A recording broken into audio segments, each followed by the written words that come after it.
நெடுஞ்சாலை முறைகேடு வழக்கில் முன்னாள் அமைச்சர் ஏவாவேலுக்கு எதிராக கடும் நடவடிக்கை எடுக்கக்கூடாது என்ற உத்தரவு நீட்டிக்கப்பட்டுள்ளது. ஆகஸ்ட் 21ஆம் தேதி வரை இடைக்கால உத்தரவை நீட்டித்து சென்னை உயர்நீதிமன்றம் இந்த வழக்கில் உத்தரவு பிறப்பித்துள்ளதை அண்மை செய்தியாக பார்த்து வருகிறோம். இதுகுறித்த கூடுதல் விவரங்களுடன் செய்தியாளர் கிருஷ்ணமூர்த்தி இணைப்பில் உள்ளார். கிருஷ்ணமூர்த்தி, வணக்கம். இந்த வழக்கு குறித்த கூடுதல் விவரங்களை வழங்கலாம். வணக்கம்.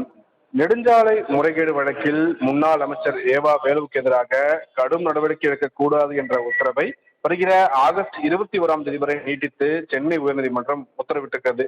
தமிழகத்தில் ஒருங்கிணைந்த சாலை உட்கட்டமைப்பு மேம்பாட்டு திட்டத்தின் கீழ் சாலைகளை மேம்படுத்த தமிழக அரசு 5000 கோடி ரூபாயை ஒதுக்கியிருந்தது. இந்த திட்டத்தின் கீழ் பணிகள் ஏதும் மேற்கொள்ளப்படாமல் தனியார் நிறுவனங்களுக்கு தொகைகள் விடுக்கப்பட்டு முறைகேடுகள் நடந்துள்ளதாக அறப்போர் இயக்கம் சார்பில் புகார் அளிக்கப்பட்டிருந்தது. இந்த புகாரின் அடிப்படையில் முன்னாள் அமைச்சர் ஏவா வேலு மற்றும் நெடுஞ்சாலைத்துறை அதிகாரிகள் ஒப்பந்ததாரர்களுக்கு எதிராக லஞ்ச ஒழிப்புத்துறை போலீசார் வழக்கு பதிவு செய்தார்கள். இந்த வழக்கை ரத்து செய்ய கோரி ஏவா வேலு தரப்பில் சென்னை உயர்நீதிமன்றத்தில் மனு தாக்கல் செய்யப்பட்டது. இந்த மனுவை விசாரித்த சென்னை உயர்நீதிமன்றம் வழக்கு தொடர்பாக ஏவா வேலுக்கு எதிராக கடும் நடவடிக்கை ஏதும் எடுக்கக்கூடாது என இடைக்கால உத்தரவு பிறப்பித்திருந்தது. இந்த மனு நீதிபதி லட்சுமி நாராயண் முன்பு இன்று மீண்டும் விசாரணைக்கு வந்தபோது பதில் மனு தாக்கல் செய்ய அரசு தரப்பில் அவகாசமானது கோரப்பட்டது. இதை ஏற்றுக்கொண்ட நீதிபதி பதில் மனு தாக்கல் செய்ய ஆகஸ்ட் 21ஆம் தேதி வரை அவகாசம் வழங்கி உத்தரவிட்டிருக்கிறார்.